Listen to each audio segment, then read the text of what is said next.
Okay, let's go. Hello everyone, this is How to Start Business in Cambodia. I'm Chuck, and today we are talking with an American entrepreneur. He runs a fried chicken business. He has found peace and happiness here. John, could you introduce yourself? Where are you from, and what was your profession or background before coming to Siem Reap? Very good. So my name is John. I'm from the city of Atlanta, the actual city, not the suburbs. West Side, MLK. Before I came to Siem Reap, I was teaching at university in China. I was teaching business, I was teaching marketing, Western history, Western civilization, and of course English as well. And then before that, I was actually in the Army for 7 years, active duty. So that was my full-time job. I've been to Afghanistan twice, blah, blah, blah, blah, blah. Cool. That's pretty much very special experience you have. Can you share with us a little bit about your journey around the world? So I know this is not your first step, right? Right. Yeah. It's not the first country I've lived in. So I've lived in, China as well as Korea, now Cambodia. And, if you really want to know like my background, I highly advise you read my book. What Had Happened Was. My name is longer than John. It's also Michael. So you can find me there. And he could probably give you the link later. Yeah. But I started as a scholarship student. I ended up in China. I liked what I saw. I went back on another scholarship, and then that kind of opened my eyes to the rest of the world, So cool. Yeah. Okay, what brought you to Cambodia or Siem Reap? Yeah, very good question. So I was in China. I was kind of tired of working, and like I said, I was in the Army before, and I have PTSD. I get money for that every month because of bad experiences I had during war in Afghanistan. Okay. So I wanted to find a place where I could live off of my disability. Yep. Now, back in the States, the disability can barely pay rent, especially in the city of Atlanta, but over here it can cover rent. I can start a business like I've done already. I can relax and I don't have to think about work. I can focus on mental health, physical health, emotional health, spiritual health, as well as, fix my financial health as well. So that's another reason why I started the business. Cool. So that's what brought me here. And this is a really nice place. There's a joke that you come to Siem Reap on vacation and then you're here several years later with a wife and kids, and it's really a special place. Yeah. Okay. What was the moment you realized yes, I want to stay here? So I came here on vacation. I actually had a job offer back in China to teach at another university. Yeah. But I wanted to do something different with my life. Yep. And after about 2 to 2.5 weeks of vacationing here, I knew I was going to settle down. And I'd already did a lot of research just in case I had changed my mind. Oh, okay. Yeah. All right. So next question gonna be kind of sensitive, but Taiwanese or Chinese audience, they all want to know about thoughts on Cambodia reputation and the scam narrative. Okay, yeah. So, I'm black. You know what I'm saying? So, what do people say about me? Just off of, my skin color. So a lot of things that people say about Cambodia, it's BS. There's stuff that does happen. There are scam centers, they do exist, but there's way more to Cambodia than that. This is a beautiful place, beautiful country, wonderful people. These people are so wonderful, very respectful. And, they're a lot nicer than a lot of people from other countries, which is why this place is a lot better to live in compared to some of those developed countries that have a lot of money. Cambodia brings a lot more for, people that want a quality life, not just money. Yeah. So like you said, not just collecting money, but then you have better quality of life. Quality of life. People are very humane. They treat the animals, in a humane manner. That's why, the dogs here, they're not as mean as back home where I grew up and stuff. And then a lot of people, from back home, they come here and they see that, they're like, oh snap, and they're oh, they're not that bad, and then they get used to it. Even the animal. Yeah, if you've ever been bitten before, that's something you don't want to happen again. And then if you don't really have insurance, that's something you might worry about, so it's not about being scary. But no, Cambodia is wonderful. Scam centers do exist, but the police are cracking down on those. If you check the news as of late, there's a lot of cracking down on that. I don't think that's something that Cambodia wants. Sure. The people definitely don't want that. Yeah. So this is actually a great place. Ignore that stuff. Come here. Come see Angkor Wat. Come see all the temples they have. There's a great history here. Cambodia is a great place. Okay, it's great. It's I know a lot of people, especially the Chinese or Taiwanese, they're really afraid of scam things here. Yeah, they for. But they're not even being here.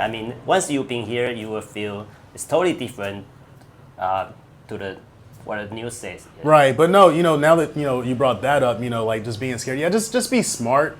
Come here through the proper channels. Come to this country through the proper channels. Land in this country. Show your passport. Get the proper visa. Stuff like that. Don't go out alone at night.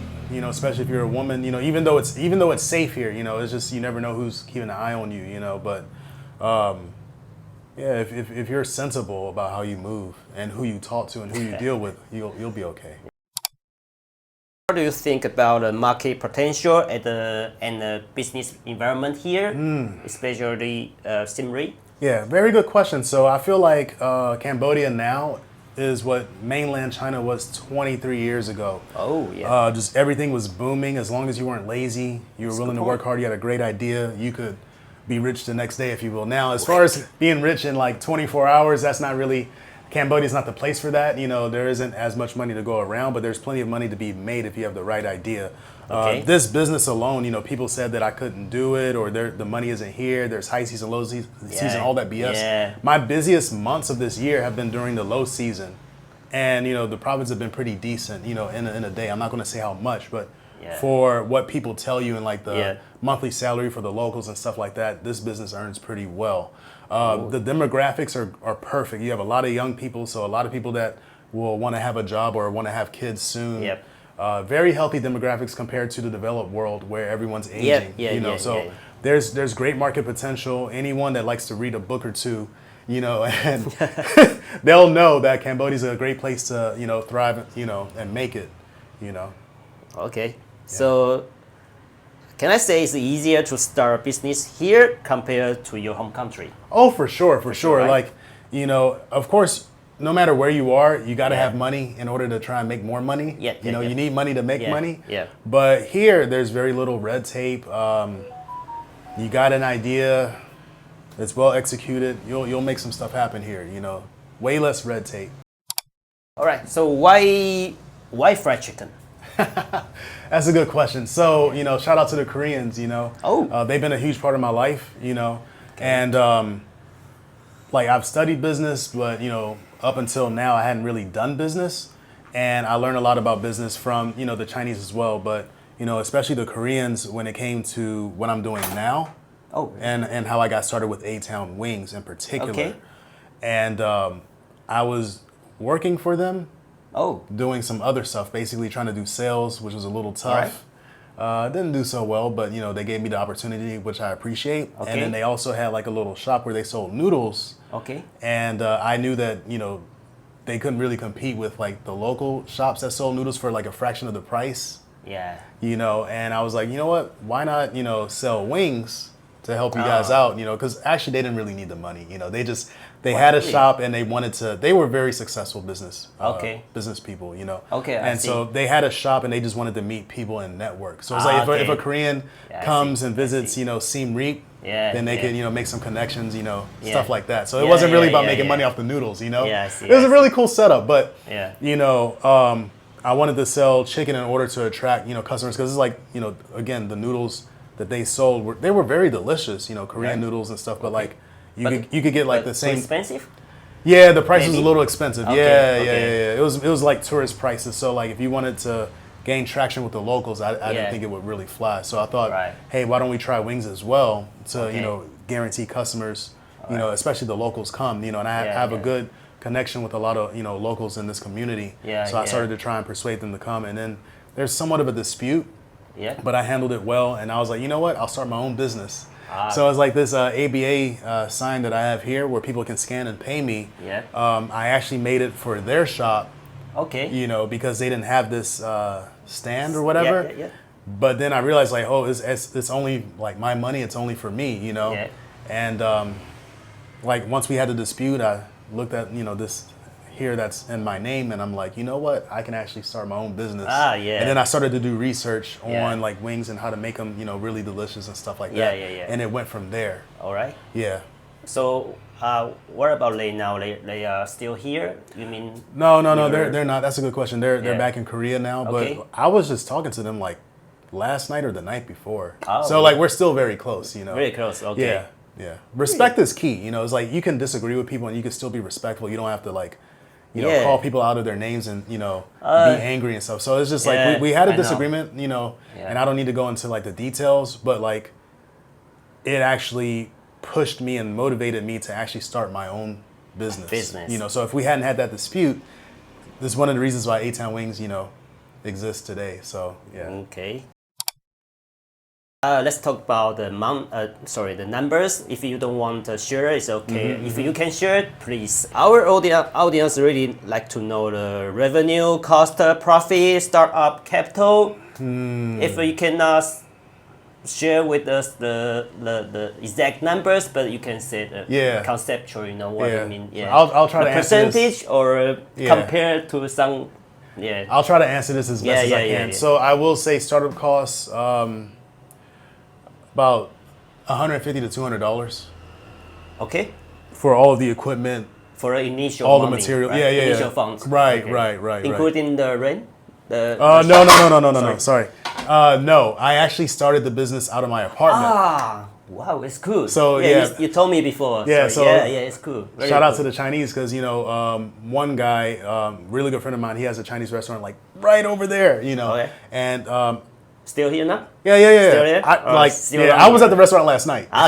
So we're really close, like me and the family and everything. But when I knew that I wanted to start my own business, I started to talk to him and get some advice as well. Okay. And I was like, wait, so I can actually have the delivery guys come to my apartment. I don't have to have like a location like I have now. And of course, I also got the blessing of the landlord and the family there at the apartment that I stayed at, and they let me do that. And so the delivery guys, they'd be like, hey, Bong, like, I can't find your restaurant. I'm like, I'm up here. I'll be on the balcony, like, I'm right here, just wait, and I run downstairs and open up the gate and give them the food. So the first 2 months was actually out of my apartment. But I just started with about $150 to $200. So that was the equipment, the chicken, the ingredients, the tools necessary to make everything, the packaging and all of that, But I had to sit there and like plan it out, conceptualize it, take notes and stuff and see what works, see what didn't work. So I had to like time myself, stuff like that, Okay. But so it's not, I could say it's less than 200, right? For your initial funds. Right. Less than 200 for my initial funds, right? Okay. And another thing, I'm not really worried about profitability. I'm worried about cash flow. I started this for cash flow because it's like sometimes I would be short on money. I would borrow from friends and stuff like that, and I'm not the type that likes to borrow. So if I ask you for money, like I actually need it. You know what I mean? Like I'm not trying to like, and I will pay you back, as soon as I can. I will make a plan. Even if there's a few months like my budget doesn't allow it. Like you will get paid back. Like my word. When it comes to that, my word is really good in this town. And people know I don't play with their money. So cash flow is what I'm concerned with, and it's been about a year since this business has been started, and now. I get orders at least, one per day or every other day. Wow. And so when I don't have that much money or, I wake up broke, somebody sends me a text message like, yo, I need some buffalo wings. And I'm like, cool, I got you. Now I got a couple of dollars, So that's what that's really about. So it's like, I don't look at my business from the traditional business standpoint, so. Okay. Yeah. But this shop does earn, and extra, so it's just extra money. This shop does earn like a few $100s. There's shops that earn more, but who cares? Like I started this from nothing. I started this from scratch. I don't compare myself to other people, but I am aware of the competition, and that's another thing that I have an edge over because we have A-Town Wings, which is my shop here, and then you have Wing Stand. These two shops are dedicated to making wings. We have other items like I have fries and pizza as well. But we're dedicated to wings. Now you can get chicken wings from many other restaurants in town, but it's like an afterthought. It's not the main thing that they focus on. But if it's mainly wings, then it's A-Town Wings and Wing Stand. And we both do a pretty good job of serving the people what they want. All right. Yeah. It's very, can I say niche or? Yeah, exactly. So my English is not perfect. No, it's good. Right. Yeah. So I found a niche market, and that's kind of what helps. And before you started, you start a business, having money is not enough. A lot of people, they come here, they have all the money in the world, they do all these renovations and stuff, and then they close and they're out of business in a few months. How have I survived in a tough town like this? Because it's tough here, man. Wow. You got to know what you're doing, and you got to be willing to survive no matter what. So like this business, it owns, like a few $100s. It earns like about a few $100s a month, but my goal is to have it to where it's self-sustaining because all the dollars that I earn off of the Cambodian economy, I put Yep. the money right back into the Cambodian economy. So it's kind of like fishing. Yeah. Hey, look here, and then like throw them back in the lake, you know. Yeah. But you know, it's a good idea. Yeah. because I already get my military disability money. Yeah. So like the idea is to live off of the profits here, and then that frees up my military disability money. So that means I don't have to bring as much money into here, and then I can have extra money and be like, hey mom, here's some money. You know, hey sis, here's some money. I can give more money to the family. Then I can start to save again and really rebuild my finances and invest again like I used to. You know. So that's what this business is about for me. Cool. And cash flow, right? Cash flow. Yeah, cash. You build out a very good cash flow. Yeah. To sustain here. Yeah. Customer demographics here. Any thoughts? Very good question. You know, some people are like, yo, you got to cater to like the foreigners, and then others like, yo, you got to cater to the locals and stuff. And you know, I just feel like everybody's equal. You know, I see myself as equal to everybody, regardless of race and background, whatever they got going on in their lives, right? So you know, the local people actually like my food. You know, I have one flavor of wings called Cambodian chili, which is very popular. And a lot of times people will ring me up like, yo, can you bring, you know, the spicy wings, you know. It's Cambodian chili, but I'm like, okay, cool. Yeah, I know what you're talking about, and I make it and I deliver it. So a lot of locals have supported my brand, and they've paid full price, so don't think that these people don't have money. You know, I often, my shoes, man, I got holes in these shoes and everything, you know, but like if it's something that I really care about, you know, it's a priority to me, I will spend that money. So the same thing with the Khmer people. You know, like they like something, they will spend the money. So on Grab, you know, I don't know exactly who's buying my food, but it's people from many different backgrounds actually. Okay. Yeah, many different backgrounds. Yeah. So, you know, it's not just for the expat or foreigners here. Yeah, no, A-Town Wings is for everybody. For everybody. A-Town Wings is for everybody, you know? And I think this is business. You have to be like this to succeed. Not just for the foreigners. Right. Yeah, like what makes foreigners better than the locals? Like I never understood that, you know? Yeah. Like, I mean, why are we foreigners in this country seeking a better life? Right? So obviously the Cambodians are doing something right that we haven't figured out, right? Yeah. So yeah, A-Town Wings is for everybody, man. If you like the wings, cool. If you don't, cool, you know? But I think most people like it. Yeah, no, really. Hey, men lie, women lie, numbers don't. Yeah. The numbers show, you know, like 27 5-star reviews on Google Maps, and then people are like, oh, well, that's because you have good customer service. Okay, cool. We'll go to Grab where people don't have to deal with me. 4.8 out of 5. Yeah, or 4.7 out of 5. Yeah, so. Same difference. Yeah, they don't have to talk with me or deal with me, but I still get high reviews and I still get repeat sales. So yeah, Google reviews never fake it. It's difficult to fake it, I think. Yeah, exactly. And so, you know, one last thing I want to say is when I started this business, I started it with the customer in mind and the customer experience, and that's very important if you want to succeed. Biggest challenges and how you overcome them. I don't believe in giving up. If God blessed me with another day to wake up, open my eyes and breathe and see and hear and walk and feel and, you know, all of that, then I need to put in some work.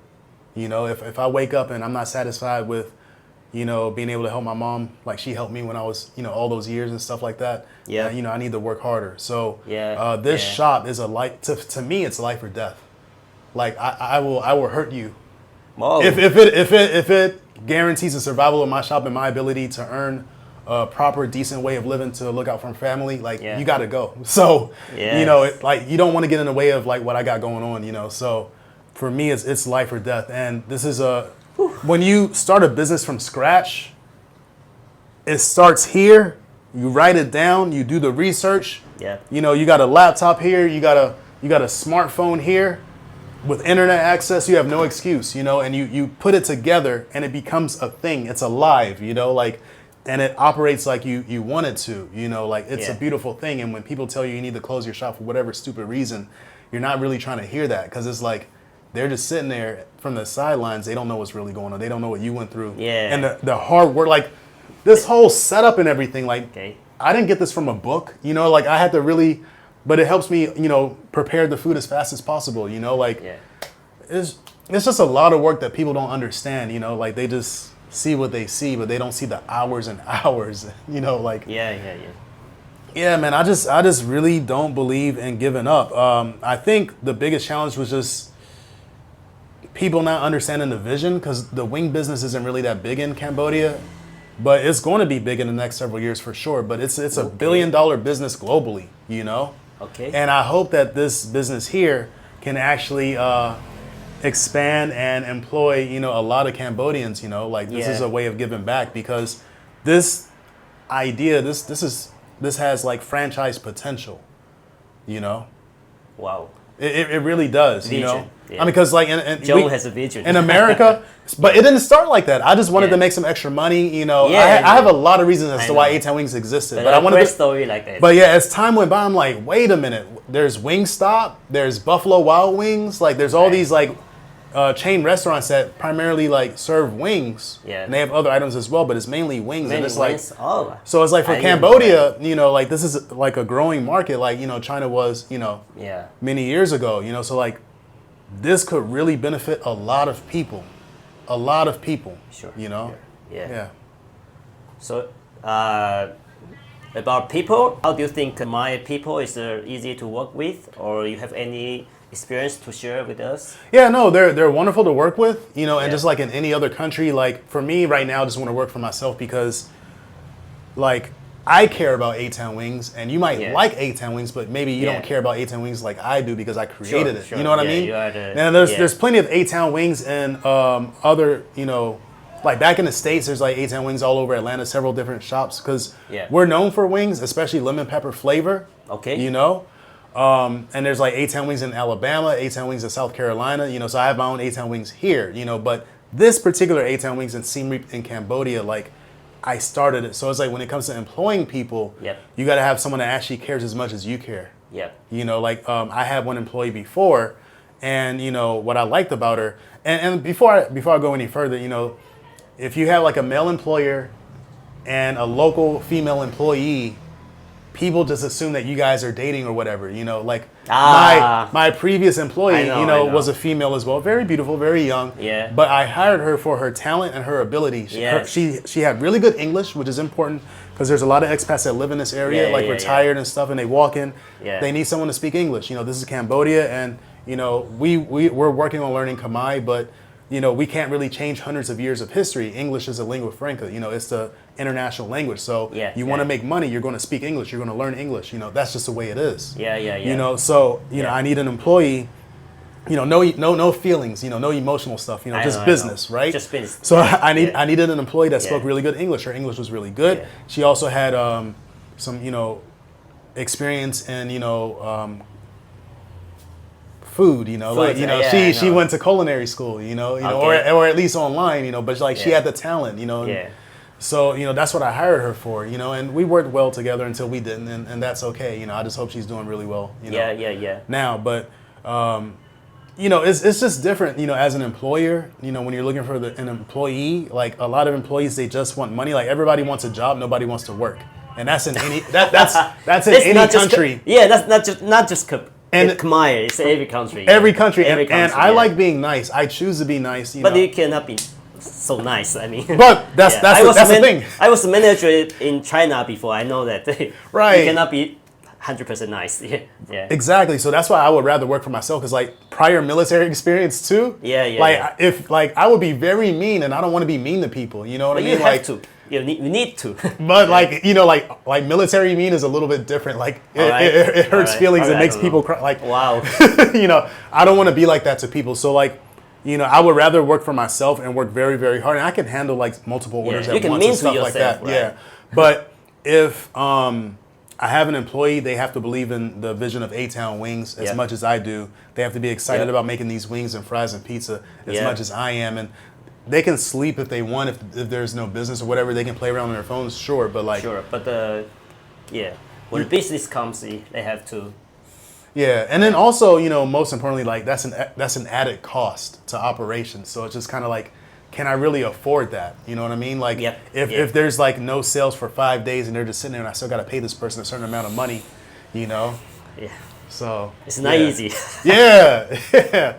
Like, I only got so much money to go around. Like, I'm paying you out of my disability, you know, not off of, like, profits here, you know, so. And I already have a big budget, you know, so. final words to entrepreneurs? I mean, maybe Taiwanese entrepreneurs, because my audience mostly from Taiwan and some other countries. Yeah. Everywhere entrepreneurs for Yeah, from outside. 你开一个 business 不要只是为了钱，如果只是为了钱的话，你就不会成功，不会成功。就是我开这个 business 就是为了我的家人，然后就是我以为我会become a dad。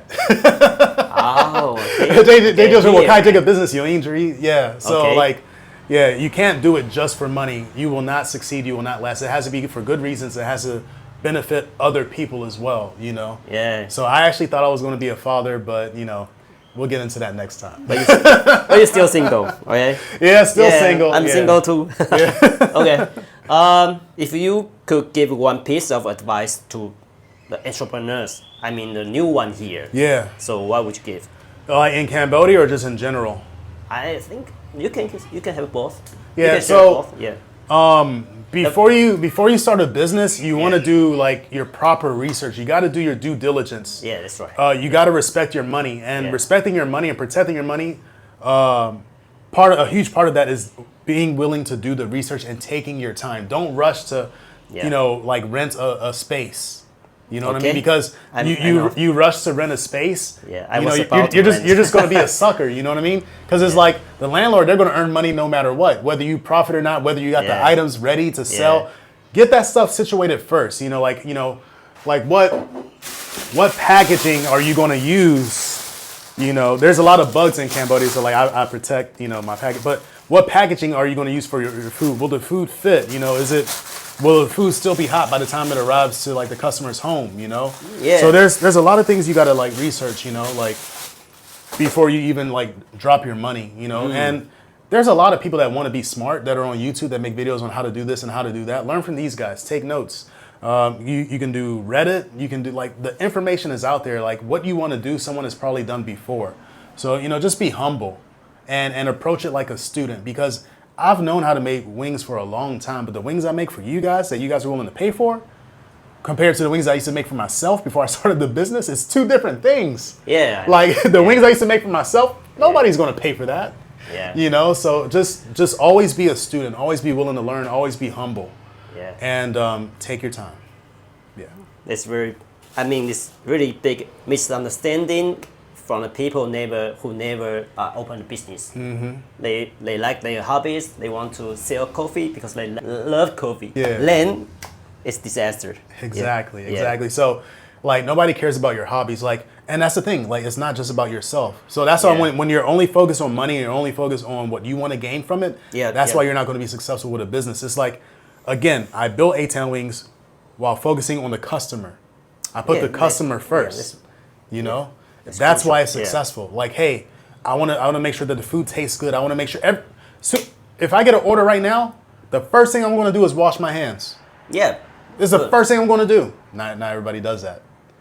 Not everybody does it. I don't know. No, like, I mean, I would do that. You go to other restaurants and stuff and you see like, their hygiene and stuff like that. You know what I mean? Like, again, I got busted shoes. I got this shirt. I don't know how many years I've had this shirt, but like certain things that are important, like, hey, cleanliness, for the customer. So hygiene, right? Yeah, hygiene. So like whatever you provide, whatever service or product you provide for the customer, it's for the customer. It's for their benefit. They don't care about your hobbies. Yep. They have their own problems, Anyway, thanks for sharing your story, and your experience will definitely help many people in Taiwan or other countries, every country. I hope everyone can gain some very valuable experience or knowledge, whatever from John, okay? Yeah, hey, thanks for having me, man. Yeah, I really appreciate it. Thank you. Yeah, it's an honor. See you next time. Yeah, see you.